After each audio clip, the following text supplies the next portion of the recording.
We spent $24 billion to get a 53% increase in homelessness. Now, a bunch of private entities that vote Democrat enrich themselves tremendously.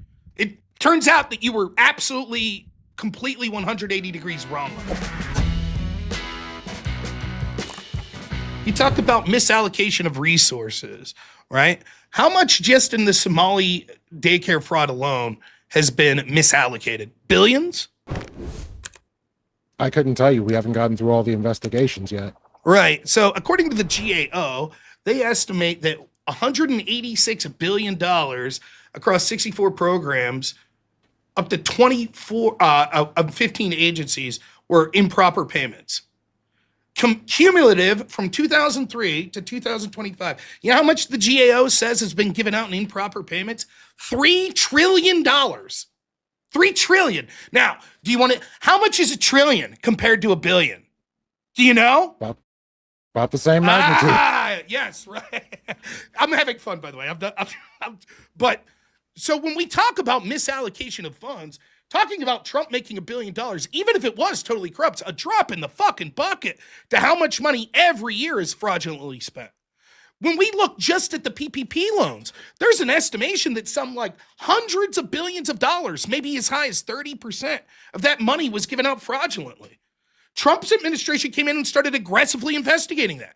The same with money that goes to these NGOs. We're talking billions upon billions of dollars. Trump comes in with Doge. Trump tries to end this spending in USAID. Who speaks up against him? Pretty much every Democrat that calls Trump corrupt. They don't want these investigations with these hundreds of billions of dollars being spent fraud. They don't want them being dealt with. So tell me again how if Trump enriched himself to the tune of even at the highest number, $2.3 billion that's being suggested, how's that make him more corrupt when it comes to misallocation of resources than the status quo? So we're talking about negligence. We're talking about ineffective lawmakers. That in itself is not corruption. They're going after these people. Nobody stopped the audits into what's going on. And as a matter of fact, even California especially is looking into any misallocation when it comes down to healthcare fraud. So all of these things are happening. People are being brought up on charges. So it's not like there's no fault to this and that they wanted this to happen. No. And that they were winning from this. That's certainly not true. The corruption was blatant. So much so that some dude like Nick Shirley could just show up and you could see the evidence of it was laughable. So the idea that there was a slap on the wrist given here and there, you're laughing, but it got the ball Nick Shirley, yeah, I am laughing. Where was he wrong? He literally proved nothing and caused a bunch of problems for people that he had no substantiation for anything that he was saying or doing. No, that's not true. What he did was what you're doing, except actually putting skin in the game. You're like, I think Trump's corrupt. I looked at some stock exchanges. He said, I think these daycares are corrupt, so I'm going to show up. There's no evidence of kids here. We're looking at the books. They're receiving hundreds of millions of dollars of payments. We don't see any records of kids. And then as a result of that, we saw a focus from the Trump administration put there. Now we see Walls is being recommended for criminal investigation. We see, I don't know what the latest estimate is. Let me see if I can find that. Let's see. Potentially $9 billion, according to CBS, in Minnesota alone. $9 billion, right? So Nick Shirley went there. He might not have the resources of the law enforcement to do everything and look through every book, but he got the ball rolling on this. I don't understand. It was already being looked into before he ever showed up, and he found nothing. He found nothing. No. That's not true at all. While it is true that there was a slap on the wrist given, we can see that there's actually a criminal referral for Walls because we actually have him and Keith Ellison on tape talking to some of these people who've been indicted. Like, I know, it's sort of racist that they're coming after you. Don't worry, I'll look into it. We'll deal with it. What happened was they fought tooth and nail against these investigations, despite the fact that there were a handful of people in their administration at lower levels that were saying this is blatant fraud, and so they did the bare minimum to start an investigation into a few people. Now they went from investigating like $10 million to $100 million worth of fraud to investigating $9 billion worth of fraud just in Minnesota alone. And it's been fought tooth and nail the entire time by Democrats. You keep saying it was fought tooth and nail by Democrats. Correct. Can you show me any efforts where Democrats were trying to stop the investigations? And also, what new convictions were brought about because of Nick Shirley specifically? Convictions are different than how recent was the Nick Shirley thing.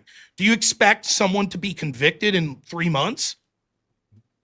It's been a bit more than 3 months. Okay, how long do you think the normal process of a multi-billion-dollar fraud scheme would take to have an indictment, an investigation, an indictment, a trial, a conviction?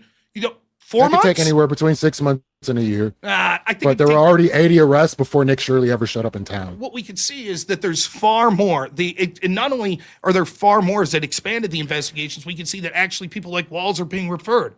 And Democrats are certainly against that. And was Walz a part of any particular administration or family, or yeah, the Walz Democrats? Administration? And was Walz a part of any particular administration? Yeah, the Walz administration, who was the head honcho, the executive in Minnesota. So what did he benefit Governor doesn't, from the process? Well, Ellison, for example, now see again, right? Well, they benefit by getting votes to stay in power. It doesn't matter if they're financial. Nothing. If they're financial, why else would they allow it to occur? There's certainly because they were allegations trying to help people. So they're trying to help. They see this blatant fraud.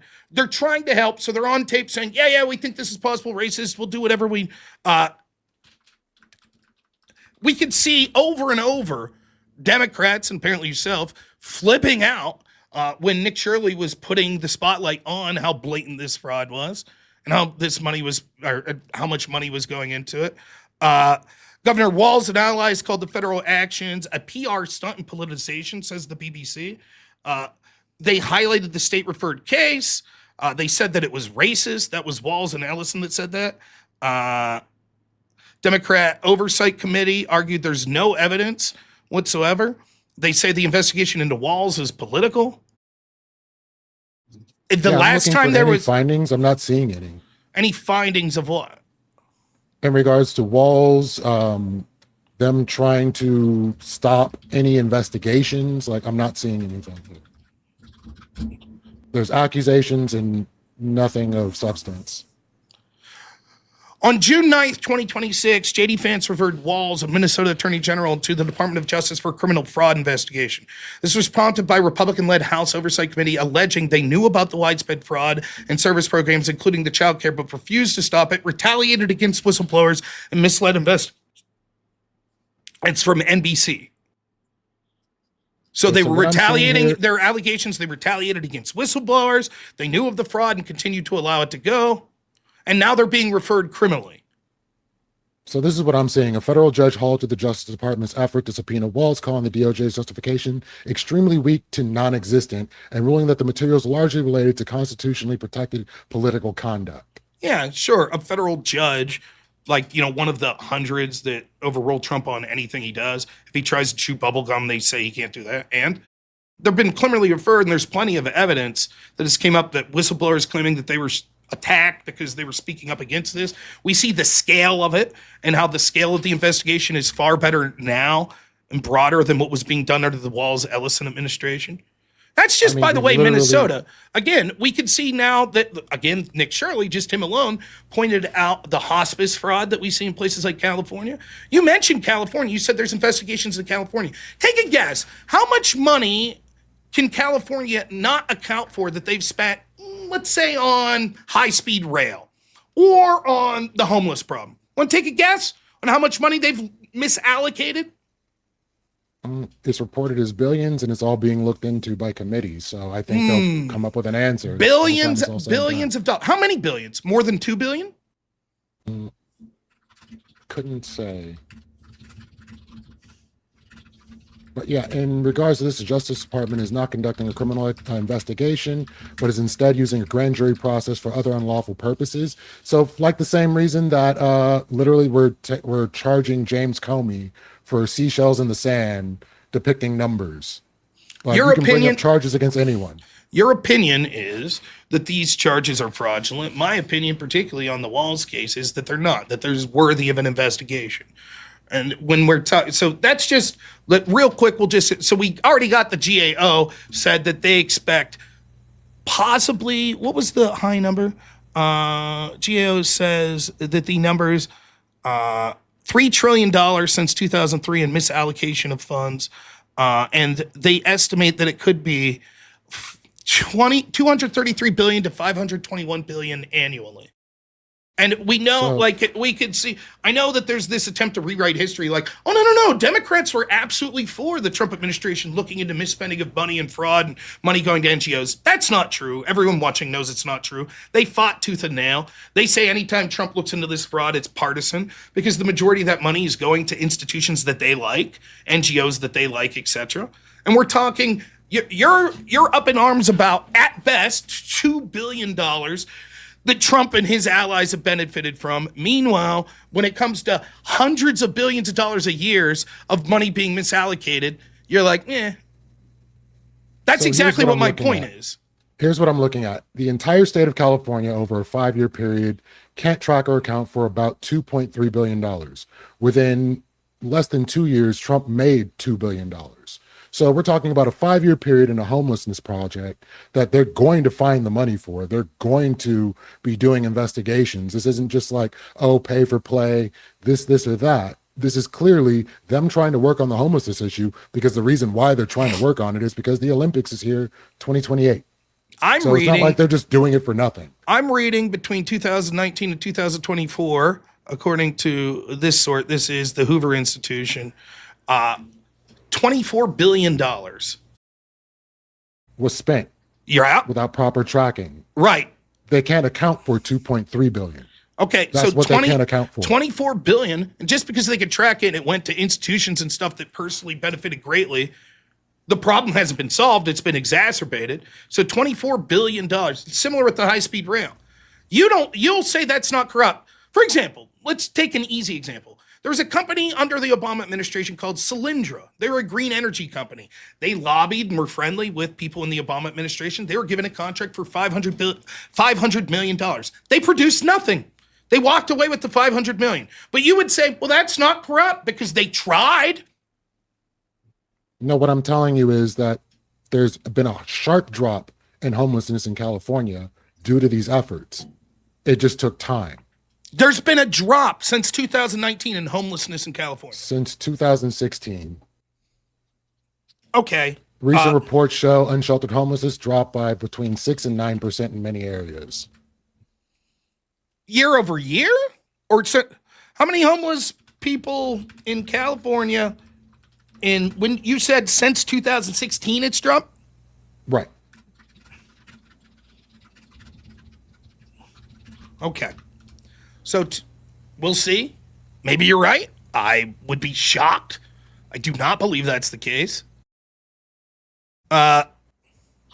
2016, there were approximately 118,000 and change people experiencing homelessness. In 2024, it was 187,000. That's about a 40% increase. In 2025, it went down slightly, a 2% decrease from 2024, but it's 53% higher than 2016. So we spent $24 billion to get a 53% increase in homelessness. Now, a bunch of private entities that vote Democrat enrich themselves tremendously. It turns out that you were absolutely, completely 180 degrees wrong on that. 53%. A population decreased by 3%. You're So saying that the homeless 182,000. just to be clear, you're saying 2016's homeless population has decreased in 2025 or 2026 by how much? 3% statewide. Where's your source? Because we have completely different numbers. They're not even directionally. California State Portal. Okay, so what's it said? It's looking like by the largest amount, so it says, as a result, California's homelessness numbers have decreased by the largest amount in more than 15 years based on currently available data, with unsheltered homelessness dropping by roughly 9% in regions reporting 2025 numbers. These preliminary annual point in time counts calculated using data reported to the U.S. Department of Housing and Urban Development. You're not even what you're reading there is not what you're saying. That's not saying that it's dropped since 2016. That's saying the numbers from 2024 to 2025 had a drop. So I'm looking at the HUD numbers, right, from the Hoover Institute. They're linking HUD numbers. And what they're saying is, where was that? I would try to link. I got to be honest. Every time I try to share something here, it screws me up. So this only goes to 2023, but you get the idea. So if you bring it up, there's a little graph. I'm reading from another source. This is from the 2025 Annual Homelessness Assessment Report to Congress, that they estimate that the amount of homeless people currently in California is This graph, right? yes. You see it. Now you see Yep. you see what's happening there. They estimate in 2025, which is the most recent number, there are 181,934 homeless people in California. That's according to the U.S. Annual Homelessness Assessment Report. Now you could see in 2016, according to HUD, another official government metric, that look at the numbers there in 2016. See how it's precipitously going up? Just because there's a 2% decline from 24 to 25, 24 is actually higher than 23. So you're just fundamentally wrong that the number of homeless people in 2025 and 2026 in California is less than it was in 2016. Again, it's about 50% higher. See, it says And then, there, the Golden State of this scale, the largest in the nation, over 187,000 homeless in 2024. So I'm happy to look at your source, but these are official state and federal government sources showing this. And then this is the one I got from Leafy. This is the one, right, Leafy? Right, that's the one. Okay. Okay. Now you're going to say this shows, see, there it was. There is 181,934 Californians counted last year as homeless, a 2.8% decrease from 2024. But notice how 181,000 is far higher than the number of homeless that there were in 2016, which was about 116,000. As I said, that's about a 50% increase. Marking the first decrease since 2016. Yeah, a slight 2%. That's right. Even your own source admits. So will you admit that they've spent With $24 billion? California showing in the top 5. They spent to drop $24 billion homelessness for the first time to make the since problem 2016. 50% worse. That's what happened. Like Then there's- it wasn't 2016. Yeah, it's not going to be 2016 numbers. right, but We're not going to get there right now. We're talking about the 24 billion that they've spent from 2019 to 2024. And each year it's going up and up and up and up. Then we had a slight dip. So they spent $24 billion, and over that period of time, there's like 50% more homelessness while they're spending the $24 billion. How long do we have to wait before we see the fruits of this money being spent? I would say we're already seeing the fruits of the money being spent. It's not going to be an overnight issue. But Okay. there are fewer people than there were last year and the year before. No, first off, we don't know that in 2026. The most recent data we have shows a 2% and change decline from 25 to 24. Where do you have evidence that that $24 billion spent between 2019 and 2024 led to that decrease? Where's the evidence of that? Sorry, can I get that question? one more Yeah, time? what we're talking about is $24 billion being spent from 2019 to 2024. And from when that number started in 2019 to where we are in 2025, there's way more homeless people. But you're like, because there's a 2% dip, that proves that that was money well spent. Where's the proof of that? The proof of that is that we have fewer homeless people. No, we between the don't. last Not few from when we- years since the program started. So just to be clear, if I wanted to be a bunch of my friends to pocket money, this is what I would do. Pay $100 million to triple the amount of homeless people. Then it's 300% worse. But then the next year it goes down 1%. And I'd say, see, money well spent. So we're acting like the population of California and the homeless people that are coming from other states don't contribute to the fact that there's going to be more homeless people in California, New York, Florida, certain states that are more highly populous. And then the fact that they're actually doing something to decrease the numbers year by year But they're not. is not a What we- beneficial thing. No, Going to nonprofit organizations. No. That's not what's happening. You're misreading the situation. What you're just doing is you're saying if someone spends money in what they say is a good cause, even if that cause gets precipitously worse, if there's a slight decrease one year, we say, see, it was all worth it. And this is because, as someone who probably agrees with the cause, yeah, I agree with the lefty take on homelessness and what we should do, instead of admitting that it's actually making the problem worse and this money's going into a black hole and it's enriching a bunch of people, but it's actually making the problem worse, you just make excuses. You're like, yeah, but look, there's a partial dip this one year, just a little one, just That's a 2% The dip. question, who's it enriching? Who is it enriching? The NGOs and all these groups that spend this money, it's enriching like all sorts of people that are where's the money going? It goes to organizations for the homeless that are now getting incredibly wealthy. It goes to facilities that are being rented out for the homeless. It goes to food vendors that are spending money on the homeless. It goes to pharmaceutical companies that are getting this government money. They're spending this money, and what happens is, we see this over and over, it goes to these NGOs and other places that pocket huge sums of it and then do nothing to solve the problem. Yet things are being done to solve the problem. They're Anybody not. who's not solving the problem or not accounting for the money is being brought up and investigated. They're not like solving. That's just how it's going to go. They are not solving the problem. If next year, if in the 2026 data it went up 2%, would you say, that proves it? It didn't solve the problem. Yeah, I would agree with you. If it goes up precipitously over the next couple of years, I would agree with you. So just to be clear, if they spent $24 billion in 2019 and the homeless population doubled in 2024, from 2019 to 2024, but then it goes down 1% in 2025, you say, mission accomplished, money well spent.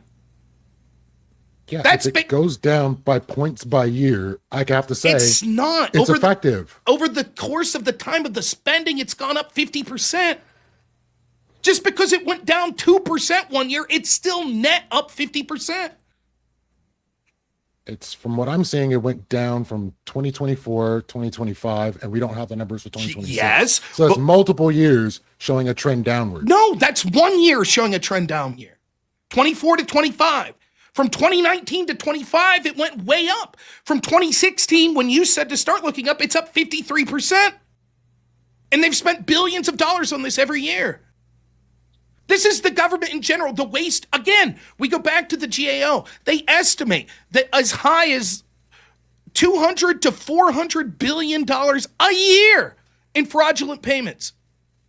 And you're focused on $2 billion, which you can't prove, which is corrupt from Trump. Now I have to move on to the last section that I wanted to, and then I'm happy to get to your, like, you've already conceded that there are things that are worse than money, such as trying to lock up your political opponent. And you admitted at the outset of this, if I could prove that it was lawfare to go after Trump, that would be worse than him personally enriching himself. You conceded that, correct? Yes. Do you think Fannie Willis running on the promise of getting Donald Trump shows that she was corrupt and trying to go after him? Absolutely not. So someone saying, I promise to run on going after this guy, you say that's okay. If I have credible evidence that you're committing crimes and you should be locked up, and I want to run on the idea that I have credible evidence to lock you up, I would say running on that is a reasonable idea and not corrupt. So then if I could prove that any of the cases against Trump were corrupt, then surely you would say that's worse? If you can prove that the cases were corrupt, even though he was convicted. Okay. But you're not going to make the argument. First off, he wasn't convicted in all of the investigations against him and charges against him. But secondly, you're not going to surely say that a conviction proves guilt, right?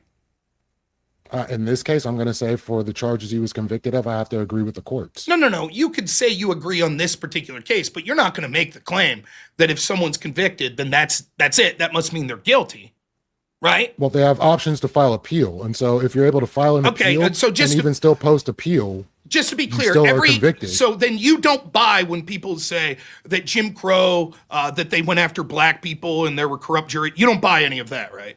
I do buy that. Oh, no. They were convicted. They could have filed the appeal. They didn't. Hold on. Where black people make up 58% of exonerations due to appeals. Yeah, I'm going to say the court does get it right sometimes. How many of those exonerations due to appeals occur a year? I couldn't tell you how many. It's like 100. Maybe the reason that black people make up more exonerations are two things. One, because they're far more likely to commit crimes. In fact, roughly 13% of the population commits over 50% of crimes. So that's why there would tend to be more exonerations, because there's way more of them being charged. They also, disproportionately black victims that disproportionately are victims of black perpetrators have their crimes unsolved. That means that there actually should be more black people being locked up. And the other reason that there's more exonerations, which again is a pittance, we're talking about tens of thousands, if not hundreds of thousands of violent black criminals a year being locked up and 100 being exonerated, which is fractions of a percentage. But one of the reasons that they're more likely to see it is because there are so many gross DEI organizations that seek to take away accountability from black people that they specifically only focus on getting black people out of jail. So yeah, I don't buy your bullshit there. So 58% of the exonerations, and that black people are disproportionately arrested more often, even for crimes they didn't commit, than anybody else. Prove it. Prove they didn't commit them. The fact that they were exonerated would prove that they didn't commit them. Let's do this. Let's say next year there's one exoneration, and it's a black person. Then it's 100% of the people that were exonerated are black. Does that mean anything? I would need to see actual numbers. You're giving me hypothetical numbers. You're the one who brought up the numbers. How do you not know them? I'm telling you that's what the percentage is. The percentage doesn't matter if you're only talking about an infinitesimally small group of people. Yes, it is an infinitesimally small group of people that are disproportionately arrested at rates. No. So what evidence are you rejecting? I just gave you reasons for those exonerated. One, the number of people exonerated are like a fraction of a percentage, right? So that doesn't That's over half the convictions. If there, I hate to say this. Do you understand like concepts like per capita? Yes. Okay. What I'm trying to tell you is we're talking about percentages of small groups. So if 1 million people are arrested and 10 are exonerated and 9 of them are Asian, does that really say anything? Not really, because the amount of people that were exonerated are so small that it's not like statistically relevant. Particularly if there are mass organizations that collect millions of dollars to specifically exonerate Asian people. That's what's happening in the black community. So with the statistic that black Americans are 19 times more likely to be wrongly convicted of crimes, especially drug crimes, and prove it. Show me the stats. Okay. Last year, you want to know how many people were exonerated last year in the entirety of the United States? 97. Is there a certain part you want me to All right, so stop right there. Blacks are 19 times more likely than white Americans to be wrongly convicted of a drug crime. Let's see the data that proves that. Is that on this source? That should be in the source. New study. Let me go back to the source myself. Homicide rate in Alabama prison. That's not going to say anything. Go back to the original. So these are the reports, but that's a lot to go through when. Yeah, I don't believe the numbers. So again, I'll reiterate the point, and if you can't understand it, I don't know what to do. 97 people last year. How many people were arrested? Let's say arrested last year. So let's see here. So how many people were arrested last year in the entirety of the United States? Roughly, it's hard to say, but it's like estimates are 10 to 11 million. So of 10 to 11 million, 97 in total were exonerated. 97 out of, we'll take the low number, 10 million, right? Of those 97 that were exonerated, 61% were black. And your argument is, aha, that proves. That is what percentage of 10 million is 97? I mean, we're talking about a very small percentage of people in which from 1989 till now, there's been over 3,600 exonerations. Right. And guess how many arrests there were under that time? Let's assume that it was 5 million a year arrested. So we're talking like 0.0000001% of people exonerated. All you're proving is that black people are arrested more often. That's not providing the because they're committing more crimes. That's why they're arrested more often. You committed a crime? So what you're telling me is if you get arrested, you committed the crime. What I'm telling you is that it's just true that black people commit more crime. That's just true. All of the data suggests that. I could prove it in a litany of ways. And just all you can show me is the FBI crime table that shows arrests. You're not showing clearance rates. Okay, do you believe that black people are more likely to be victims of crime? No, we're a smaller population unless you're talking per capita. We are talking per capita. I was wondering, just had to make sure before we got there. Yeah, per capita, definitely. Would you acknowledge that most races commit more crimes against their own race? Correct. Okay, so then wouldn't it be intuitive that it's black people majoritarily committing crimes against these black victims? Not only, we actually have police But- violence as well, but and violence from other people from outside the community. But majoritarily. Like literally, we just had a black dude that got murdered by a convenience store owner, got shot in the back. I mean, And I he don't know was what to say. exonerated. I don't know what to say. You're a person that trusts data when it selectively applies to you, but all of a sudden, when we could prove in 1,000 ways, not just from official data, but intuitive ways, that black people commit more crime, you just refuse to believe it. It sounds to me like you have an ideological motivation to not believe the truth that's right in front of your face. That's what it sounds I like. mean, I would and it need makes me more suspect information of all of provided the as clearance rates. The clearance rates are relevant. They're very relevant. Okay, so If they're again, going around arresting every black person they can see, we have things like the Veil of Darkness study. We have how many are exonerated?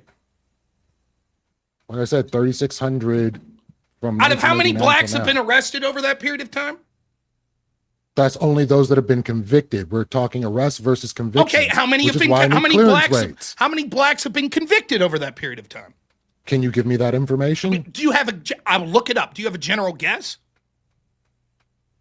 I couldn't even begin to ballpark. Okay, what year are we starting? Let's start from 1989 till now. That's okay, so how many blacks have been convicted of any crime in the USA since 1986? I'm guessing it's millions. Probably tens of millions.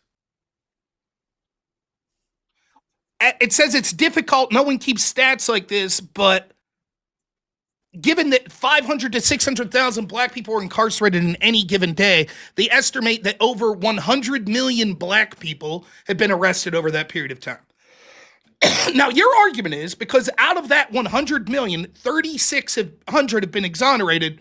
That somehow proves that blacks aren't committing huge amounts of crimes disproportionately. When there are more, like when it's 7 times more likely that you're going to be convicted for a crime you didn't commit, and more people are being arrested for crimes they didn't commit to begin with, all you're just saying is black people get arrested That's more, not true. Which I would agree with you. That's not true. Only 97 people were exonerated last year.